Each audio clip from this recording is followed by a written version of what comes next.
There is a loneliness people rarely admit. Not the loneliness of being single, not the loneliness of having no friends, not the loneliness of sitting alone in a room at night. A different loneliness. The loneliness that appears when you start becoming yourself. It doesn't enter like a crisis. It enters like a shift in gravity. The same conversations feel lighter, but emptier. The same jokes still land, but not inside you. The same gatherings still happen, but you feel slightly elsewhere. And you can't explain why, because nothing dramatic happened. No betrayal, no explosion, no obvious turning point. Just a slow, quiet separation between who you've been and who you can't pretend to be anymore. At first, you interpret this loneliness as a warning. You think you're becoming cold. You think you're becoming difficult. You think you're losing your ability to connect. You wonder if you're self-sabotaging.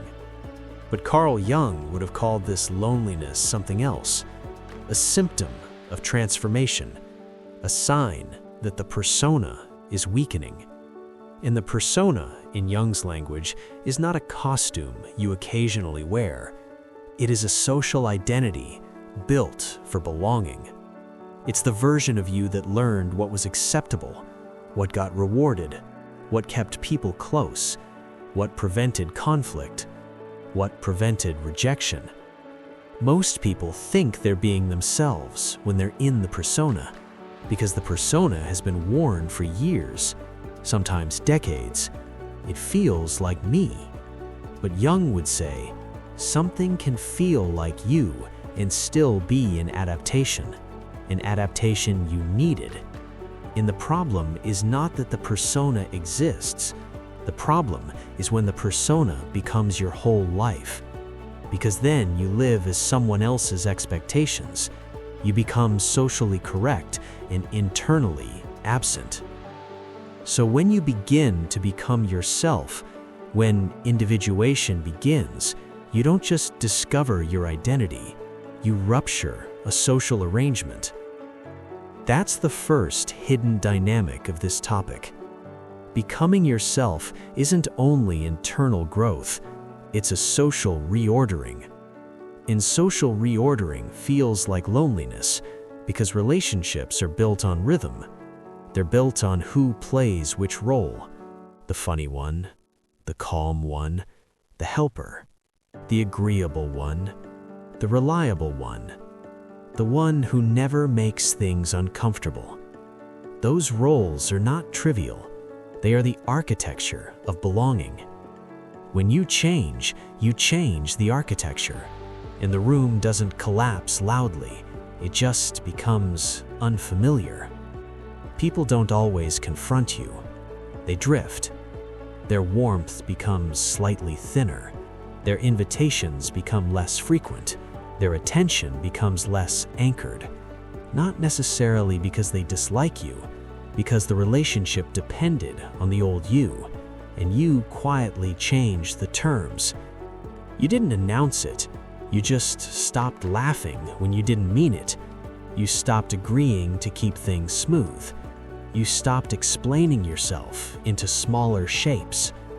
And suddenly you feel it. That small distance, like a pane of glass between you and the group. It's confusing because the group hasn't changed. The group is doing what it always did, but you're not doing what you always did.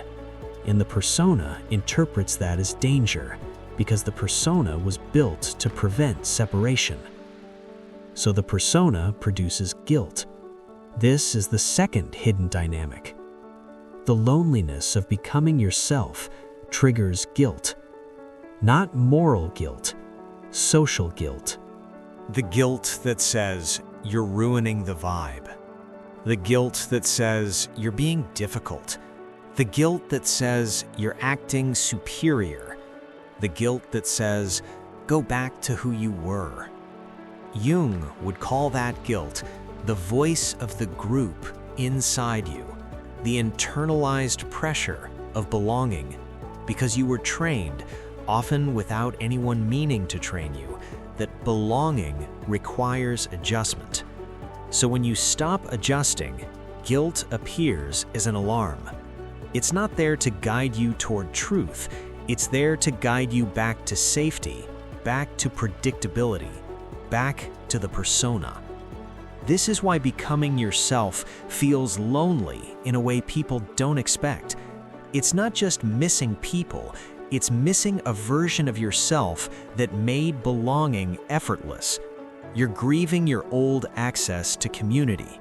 You're grieving the ease of being socially readable, because the persona is readable, it's legible, it fits. The self, the emerging you, is often not legible at first, not even to you, so you enter a strange space. You're not the old you anymore, but the new you hasn't stabilized. Jung would call this liminal space a necessary passage, a psychological between. And the between is where loneliness lives, because the between is quiet, it's uncertain, it's not rewarded, and because it's not rewarded, the psyche tries to escape it. This is why people abandon transformation halfway through, not because they don't want to be themselves, because they don't want to be alone while doing it. They want authenticity with applause, but applause belongs to the persona. Transformation belongs to solitude. Not always physical solitude, but psychological solitude. The feeling that what you're experiencing is not easily shareable. You can't explain it without sounding dramatic, so you keep it inside. And keeping it inside feels like loneliness. Now, Jung's model makes this even more precise, because Jung didn't only talk about persona, he talked about the shadow. The shadow is not simply bad traits, it's disowned life. The parts of you you couldn't express without consequences. Anger, if you were trained to be nice. Need, if you were trained to be independent. Ambition, if you were trained to be humble. Sensitivity, if you were trained to be tough. The persona is often built on the repression of the shadow, meaning you became acceptable by becoming partial. So when individuation begins, the shadow begins returning, not as evil, as wholeness. And when the shadow returns, you start doing things that disturb the old relationship patterns. You stop pretending you're okay when you're not. You stop being available when you don't want to be. You stop smoothing conflict before it exists. You stop absorbing disrespect as normal. You begin to say no. Not loudly, just clearly. And clarity changes everything, because clarity forces other people to feel their own expectations. Your new boundaries expose what used to be hidden, and that exposure creates friction. Not because you're attacking anyone, because you're removing the cushion. You're removing the quiet agreements that kept things comfortable. So people feel unsettled around you, and sometimes they don't even know why. They just feel that you're different. They say that phrase, the phrase that sounds innocent but is loaded. You've changed. Jung would say, yes, that's the point. But the moment someone says, you've changed, the persona panics. Because the persona interprets change as loss of belonging, and loss of belonging feels like danger. So you feel an impulse to explain yourself, to justify, to soften, to reassure them that you're still the same. And that impulse is the persona trying to survive, because the persona believes, if they don't recognize me, I will be alone. So it offers a trade. Be less yourself, and you won't be lonely. This is the third hidden dynamic. Loneliness becomes a temptation to abandon yourself. And most people accept that trade, not because they're weak, because loneliness can feel like exile, and exile triggers survival fear, even if the danger is not real anymore, even if you're an adult now, even if you could survive rejection. Your nervous system doesn't know that immediately. It only knows the old association. Separation equals threat. So it pulls you back to the persona, back to being easy, back to being agreeable, back to being the version of you that keeps the room warm. But warmth, bought with self-erasure, produces a deeper loneliness because you may be surrounded and still feel alone. Not alone because people are absent, alone because you are absent. You're present as a role, not as a person. Jung would call this division, and division is the root of a quiet kind of suffering, not dramatic depression, a low-level emptiness, a feeling that life is happening, but not through you. Individuation is the process of becoming less divided, and becoming less divided often makes you more lonely before it makes you more connected. Because as you become more whole, you become less compatible with relationships built on your partiality. That's the harsh part. Some relationships survive because you were not fully you. They were relationships with your persona, not with yourself. So when the self emerges, those relationships destabilize. Not necessarily because people are malicious, because the arrangement depended on you being a certain shape. So you lose people, not through conflict, through evolution.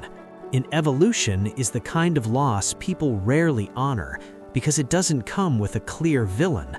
No one did something, so you don't know where to place the grief. But the grief is real, because what you're losing isn't only them, it's an old version of belonging, an old version of identity, an old version of safety. And that grief is lonely, because grief is private. No one else can mourn your persona for you. No one else can mourn the years you spent being acceptable. No one else can mourn the parts of you you buried to be loved. And burying is not a metaphor, it is a psychological reality. You buried your anger, you buried your needs, you buried your intensity, you buried your truth. Not because you were dishonest, because you were conditioned. You learned that certain parts of you had social costs, so you became a smaller, cleaner version of yourself. And people liked you. They rewarded you. They called you easy to be with. But easy often means manageable, and manageable often means not fully alive. So when you begin to become yourself, you become less manageable. And less manageable is lonely, because the world loves manageable people. Manageable people keep peace. Manageable people don't disrupt. Manageable people maintain the social script. So when you stop being manageable, you disturb the script. You become the person who doesn't laugh automatically, the person who doesn't agree automatically, the person who doesn't play along. And not playing along forces the room to confront itself. Your authenticity makes other people aware of their performance, and that awareness can create distance, not because they hate you, because you disturbed the spell. This is why becoming yourself can feel like you're losing social skill. You're not losing skill, you're losing willingness. Willingness to perform. And performance is the glue of many relationships. So you become lonely. And here is a crucial nuance Jung would insist on. Don't romanticize this loneliness. The ego can turn solitude into superiority. It can say, I'm above them. That's just a new persona, a spiritual persona, a superiority persona. Real individuation is not proud, it's humble, because it reveals your own unconsciousness. It reveals how much of your life was adaptation. So the loneliness of becoming yourself should not make you arrogant. It should make you honest. Honest about the cost. honest about the grief, honest about how much of your belonging was built on being less than you were. And that honesty is not comfortable. It's quiet. It's sobering. It feels like standing in a room after everyone left. Not dramatic, just empty. And emptiness is where your real self begins to speak. But before it speaks, the psyche often goes through silence. This is another hidden dynamic. When you start performing the old self, you lose the old language. You can't say the old phrases anymore. They feel false. I'm fine. It doesn't matter. Whatever you want. No, it's okay. Those phrases were social lubrication. They kept you connected, but they kept you divided. So when you stop using them, you don't immediately gain a new vocabulary. You become quieter. And people interpret quietness as distance. They think you're pulling away. In a sense, you are. Not from them as people, from the version of you that existed for them. And that is hard for them, because they were comfortable with that version. They knew how to interact with it. It was predictable. So they feel uncertain. And uncertainty in relationships often produces subtle pressure. Pressure to go back. Pressure to reassure. Pressure to be the old you. And you feel it. Sometimes in jokes, sometimes in comments, sometimes in the way they stop asking deeper questions, because deeper questions might bring the new you into the room, and the new you is unknown. Unknown is unsettling, so you drift.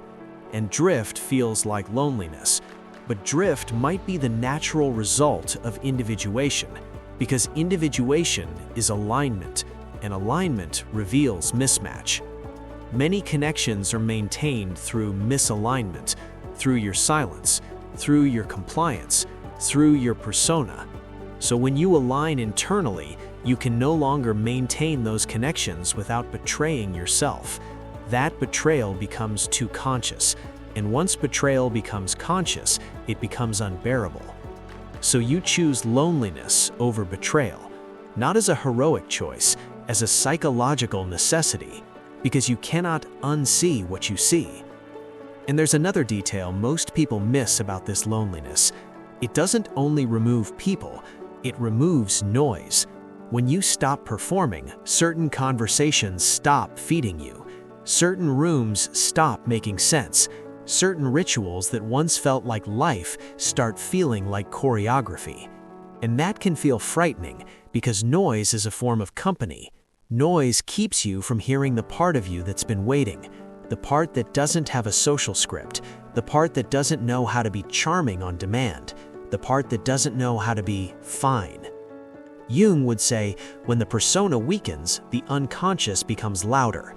Not louder in words, louder in sensations, in dreams that feel unusually vivid, in memories resurfacing without invitation, in sudden grief that doesn't match the present.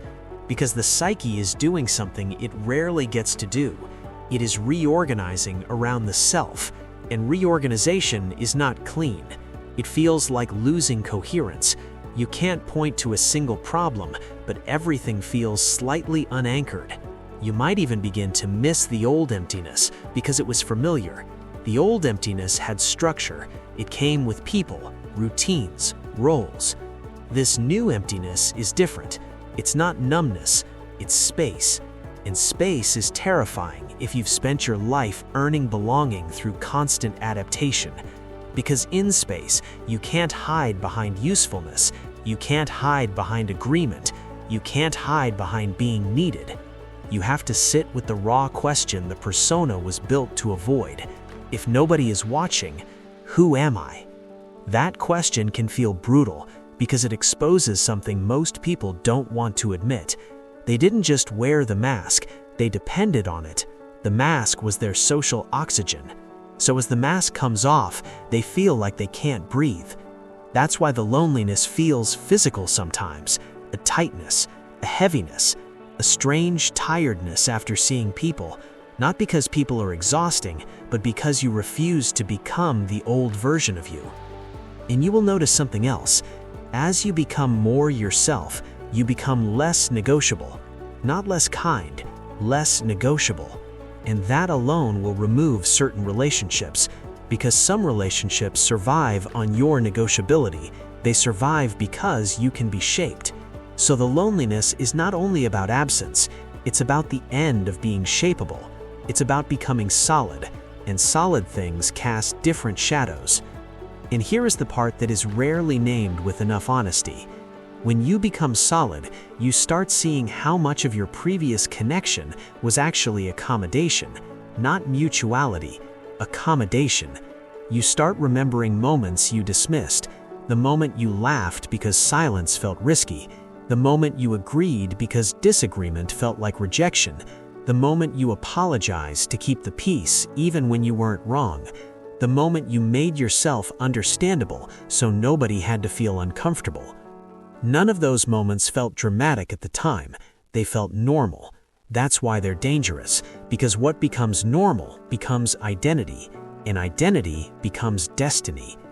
So the loneliness isn't only about losing people, it's about losing a lifestyle built on self-adjustment. It's about withdrawing from an entire economy of belonging. And once you step out of that economy, the world can feel colder. Not because the world is hostile, because you no longer pay the social currency you used to pay. You used to pay with your agreeableness, your humor, your flexibility, your emotional labor, your silence. Now you pay less, and people who were used to being paid feel the absence. Again, not always consciously, but they feel it as discomfort. They feel it as something is off. That's why their response may be subtle. A shorter reply, a slight delay, a small shift in invitation. And because you've been trained to read social temperature like survival, you notice everything.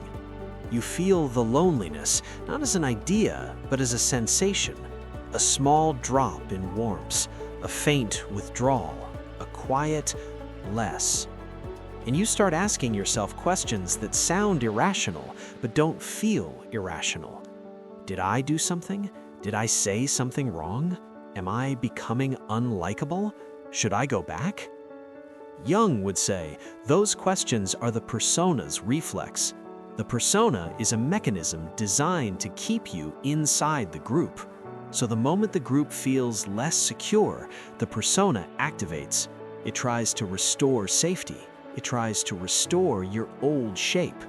And one of the fastest ways it does that is by offering you a familiar drug. Perform. Perform kindness. Perform lightness. Perform agreement. Perform I'm fine. Because performance produces immediate social feedback. It reduces uncertainty. It lowers tension. It restores belonging. But belonging restored through performance comes with a hidden invoice. The invoice is paid later, in emptiness, in resentment, in depression without a clear cause, in the feeling that you were living someone else's life. So the loneliness becomes a test, not a moral test, a structural test. Can you remain here, inside the between, without buying your way back into the group through self-erasure? That's not a motivational question, it's a psychological one. Because the between does something the persona prevents. It forces you to meet yourself without an audience. And meeting yourself without an audience is frightening if your identity was built through reaction, through being perceived, through being liked. Because when there is no audience, there is no mirror, and without a mirror, you don't immediately know who you are. That's why people rush back to social noise. Noise gives them a mirror. Noise tells them they still exist. So they keep themselves busy, they keep themselves connected, they keep themselves surrounded, and they remain internally lonely. But the loneliness of becoming yourself is different. It's the loneliness of refusing the old mirror. It's the loneliness of letting the mirror disappear so something deeper can form. Jung would call this the beginning of internal authority, the shift from living by social feedback to living by inner alignment. But inner alignment is quieter than feedback. It doesn't reward you instantly. Sometimes it doesn't reward you at all at first. It simply feels honest. And honesty can feel like isolation when you've lived on approval. This is why becoming yourself can feel like losing your social reflexes. You don't know what to say anymore. You don't know how to fill silence. You don't know how to be easy. You start noticing how much easy was actually fawning, how much understanding was actually self-neglect, how much maturity was actually avoidance. And this is where Jung's shadow becomes even sharper, because the parts of you returning, the anger, the boundaries, the preferences, aren't only uncomfortable for others, they're uncomfortable for you. You were trained to fear them. So when they return, you don't immediately feel empowered. You might feel guilty. You might feel selfish. You might feel harsh. You might feel like you're betraying what made you good.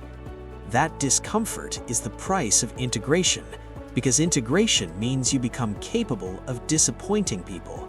And for someone who survived by not disappointing people, that capability feels like danger. So the loneliness is compounded. You are lonely socially because you no longer fit, and lonely internally because you were meeting parts of yourself you were taught to abandon. That is real loneliness, not romantic loneliness, existential loneliness. The loneliness of becoming a fuller human being. And it creates a specific kind of grief. Grief for the years you spent being a version of yourself that was easier to love. Grief for the relationships that were built on that version. Grief for the moments you swallowed words because speaking felt risky. And grief is quiet. It doesn't always cry. Sometimes it just makes you tired. Sometimes it makes you stare longer than usual at nothing. Sometimes it makes you feel like you don't belong anywhere, not because you're unwanted, but because you're no longer willing to belong through distortion. That's why this loneliness can feel like you're losing your place in the world, but maybe you're not losing your place. Maybe you're losing your costume. And costumes are what let you enter rooms that don't actually fit you. So yes, some rooms will become colder. But colder doesn't always mean worse. Sometimes it means honest. Because warmth that requires you to perform is not warmth. It's payment. And payment is not love. Here's the anchor sentence, the one that should land like a diagnosis. Authenticity doesn't isolate you. It reveals where you were never met. That's what the loneliness is doing. It's not punishing you. It's exposing something that performance kept hidden. You were connected, but not known. You were liked, but not met. You were included, but not held. And once you see that, you cannot unsee it. So your social world begins to change, not instantly, but structurally. Because you stop offering the old version of you. You stop giving people an easy handle. And when you stop giving people a handle, two things happen. Some people drop you. Some people finally see you. The first feels like loss. The second feels unfamiliar. Because being seen is more intimate than being liked. And intimacy can feel unsafe if you've lived in performance. So even the good side of individuation can feel unsettling. You might find yourself longing for the old simplicity, the old script, the old way of being fine. Because fine kept things moving. Fine kept you accepted. But fine was also a form of disappearance. And disappearance is a kind of loneliness you don't notice until you stop doing it. That's why the loneliness of becoming yourself is so confusing. It looks, on the outside, like you're losing something, but internally, you might be gaining something you haven't had in a long time. Coherence. The feeling that your life matches your inner reality. And coherence is quiet. It doesn't look impressive. It doesn't get applause. It simply makes you breathe differently. So you begin to tolerate silence, not as emptiness, as space. And in that space, the self becomes more visible, not as a voice giving you instructions, as a feeling of rightness, a subtle internal alignment that doesn't require anyone's approval. That is the seed of a different kind of belonging. Belonging not to a group, belonging to yourself. And belonging to yourself changes what you can tolerate. It changes what you call love.